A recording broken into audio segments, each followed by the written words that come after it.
नमस्कार दोस्तों, मेरा नाम है अनुपम मिश्रा और आप सभी लोगों का द टाइम फ्रेम में एक बार फिर से बहुत बहुत स्वागत है। दोस्तों, शुरुआत करते हैं आज के प्री मार्केट एनालिसिस की। और अगर हम लोग अपनी मार्केट के बारे में थोड़ा सा देखें तो कल का जो सेशन हम लोगों का था, तो स्क्रीन पे जो आपको ये नंबर्स नज़र आ रहे हैं, यानी निफ्टी के, बैंक निफ्टी के और सेंसेक्स के, ये एक पॉजिटिव नंबर यहाँ पे स्क्रीन पे दिखाई दे रहे हैं। लेकिन अगर इसी चीज़ को हम चार्ट पे देखेंगे तो वो बहुत ज़्यादा पॉजिटिव नज़र नहीं था। मतलब एक पॉजिटिव ओपनिंग हुई, बहुत भयानक ओपनिंग हुई, लेकिन उसके बाद मार्केट वहाँ पे सस्टेन नहीं कर पाया और नीचे की तरफ आया। वो भी हम लोग चार्ट पे चलेंगे तो देखेंगे। अगर बात करें अमेरिकन मार्केट की, तो डाउ जोन्स तकरीबन 166 पॉइंट, S&P 58 पॉइंट और नैस्डैक सबसे ज़्यादा जो इनका पिटा है, यानी आईटी सेक्टर ये। और इसका फ़र्क आज हम लोगों को अपने भी आईटी सेक्टर में देखने को मिल सकता है। साथ ही साथ जापान की मार्केट को देखें तो वो भी तकरीबन इस समय आधा परसेंट, यानी तकरीबन 311 पॉइंट यहाँ पे हमें नेगेटिव काम करते हुए दिखा रही है। दोस्तों, अगर गिफ्ट निफ्टी की बात की जाए तो वहाँ पे ऑलमोस्ट एकदम फ्लैट तरीके से काम हो रहा है। मतलब इस समय जो मैं वीडियो रिकॉर्ड कर रहा हूँ तो इस समय वो -10 पे है।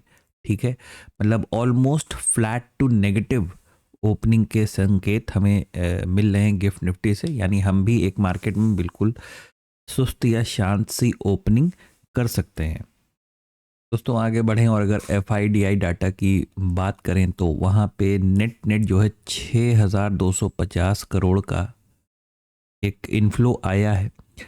FIs ने कैश में 5,236 करोड़ की बाइंग की है, DIs ने 1,014 करोड़ की बाइंग की है। लेकिन जो इनका एक डेरिवेटिव का जो मूड माहौल FIs की तरफ से देखा जाए तो वो बहुत ज़्यादा पॉजिटिव नहीं है। यानी कहीं न कहीं इन्होंने क्या किया है, पोजीशन को हेज करके लेके गए हैं।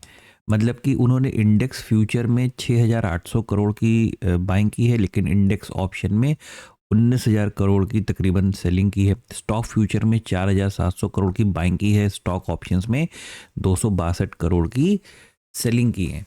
तो कहीं ना कहीं पोजीशन को वो एक हेज फॉर्मेशन में करके गए हैं।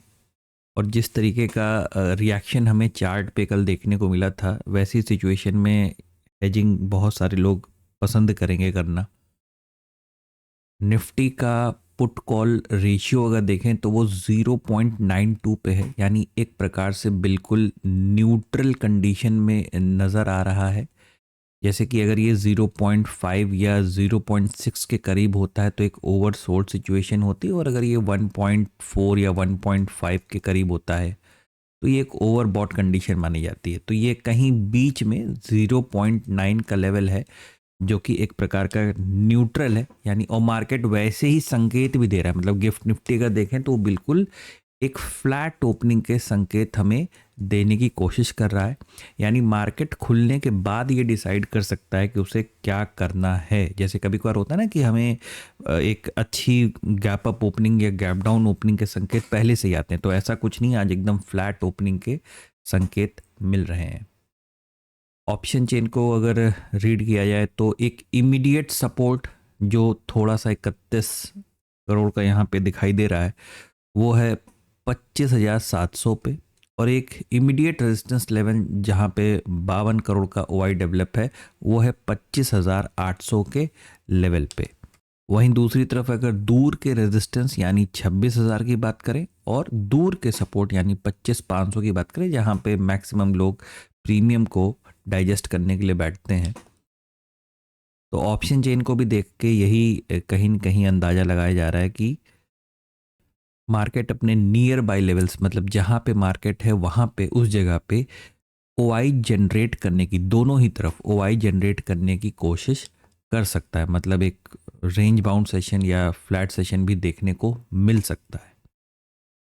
बाकी इन सभी सिनेरियो में एक और जो पॉजिटिव सिनेरियो नज़र आ रहा है वो है INR, इंडियन रुपीस को लेके मजबूत हुआ है वो डॉलर के मुकाबले। अगर आप कर्सर पे ध्यान देंगे और इस लेवल को देखेंगे तो ये 92.04 भी चला गया था। ये 28 जनवरी की बात है। और वहाँ से वो काफ़ी मजबूत हुआ है और इस समय 90.22 के आसपास या 90.30 के आसपास इस समय आईएनआर काम कर रहा है डॉलर के मुकाबले। देखना ये है कि आज इसका कैसा रिएक्शन होता है 9 बजे के आसपास जब ये खुलेगा, उस वक्त ये कैसा रिएक्शन देता है स्क्रीन पे, क्योंकि एक बहुत ही इम्पॉर्टेंट फैक्टर होता है मार्केट की चाल को लेके। रुपया मजबूत होगा तो हमारी मार्केट भी वहाँ पे अच्छा रिएक्शन, पॉजिटिव रिएक्शन दिखाएगी। दोस्तों बात करें अगर इंडिया विक्स को लेके, तो 7% की गिरावट के साथ ये 12.90 पे 12.90 पे ये बंद हुआ है। और अगर इसमें और ज़्यादा आगे गिरावट आती है तो हमारा मार्केट कहीं ना कहीं थोड़ा सा स्लो मूवमेंट की तरफ जा सकता है, जैसा कि भी आपने कुछ दिन पहले देखा था जब इंडिया विक्स 9 या 10 के पास आ गया था तो ऑलमोस्ट सब मार्केट एकदम बिल्कुल नॉर्मल सा फ्लैट सा वर्कआउट करता हुआ आपको नज़र आ रहा था। दोस्तों गोल्ड की अगर बात करें तो एक बेहतरीन तेज़ी के साथ अभी इस समय 116.2 पर हमें नज़र आ रहा है। कल भी रात में इसने बहुत अच्छे मूवमेंट दिए थे और उसके बाद ये इस वक्त भी अब मतलब इसने 5,500 का लेवल, माफ़ कीजिएगा 5,050 का लेवल भी गोल्ड ने यहाँ पे क्रॉस कर दिया है। क्रूड ऑयल की बात करें तो यहाँ पे भी हमें हल्की सी तेज़ी नज़र आ रही, तकरीबन 1.25% की। और ये इसकी वजह से कि एक हल्का सा टेंशन हुआ है ईरान और अमेरिका के बीच में, मतलब कि एक ईरानियन ड्रोन को, मतलब ये अमेरिका ऐसा क्लेम कर रहा है कि उनके ड्रोन को, ईरान के ड्रोन को अमेरिका ने मार गिराया है, जिसकी वजह से यहाँ पे हल्का सा टेंशन की वजह से क्रूड में हल्की तेज़ी यहाँ पे हमें देखने को मिल रही है।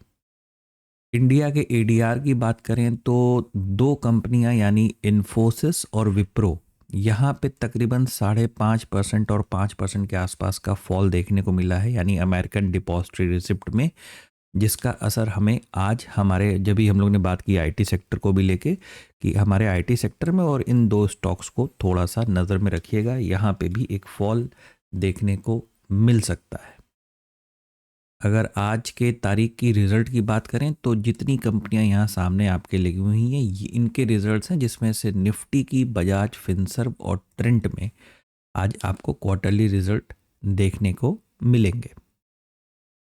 दोस्तों सीधे अपनी स्क्रीन पे आए हम लोग और निफ्टी का डेली चार्ट इस समय आपके सामने ओपन है और ये बिल्कुल रेजिस्टेंस और सपोर्ट पे, इन दोनों के बीच में कहीं ना कहीं हमारा ये मार्केट बिल्कुल फंसा हुआ है।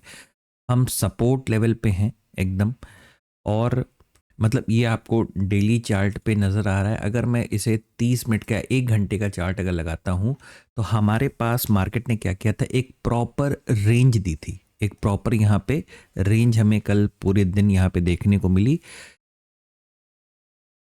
दोस्तों आज के दिन के लिए भी कुछ ऐसा ही सिनेरियो रहेगा कि ये जो आप रेंज देख रहे हैं, अगर हम, क्योंकि हमारी एक्सपेक्टेड है कि एक फ्लैट ओपनिंग हमें देखने को मिल सकती है, उस केस में ये दोनों ही हिस्से, यानी ये हिस्सा एक रेजिस्टेंस का और ये हिस्सा एक सपोर्ट का, अगर इसके बीच में हम कहीं ओपन होते हैं, आप भी यहाँ पे ये एक प्रकार का यूं मान के चलिए कि ये आपके लिए एक नो ट्रेडिंग जोन की तरीके से रिएक्ट करेगा। मार्केट में अगर हम अपने सपोर्ट लेवल को आज दिन के दौरान अगर ब्रेक करते हैं, एक छोटे फ्रेम पे एक माइनर रीटेस्ट के साथ अगर हम नीचे आते हैं, तो आप सेल साइड के किसी ट्रेड को प्लान कीजिएगा। और कल की एनालिसिस के तहत ही अगर मार्केट यहाँ से ऊपर की तरफ निकलता है, ऊपर की तरफ निकलता है, तो एक बार के लिए हम इसे अवॉइड करने की कोशिश करेंगे, क्योंकि मार्केट बहुत ही ज़्यादा फ्लैट या फ्लैट टू नेगेटिव जैसा सिनेरियो जो उसके डाटा हैं वहाँ से कहीं देखने को मिल रहा है।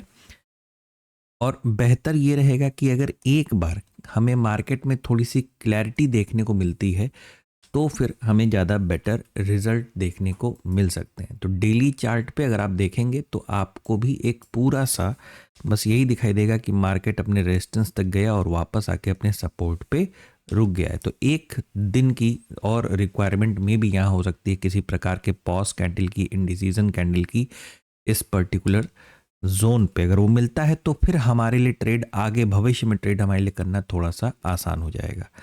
तो दोस्तों बस इतना ही था प्री मार्केट एनालिसिस में। आशा करता हूँ आपको समझ में आएगा, अच्छा लगा होगा। अगर आपको अच्छा लगे तो please like, subscribe and share my channel. धन्यवाद। नमस्कार।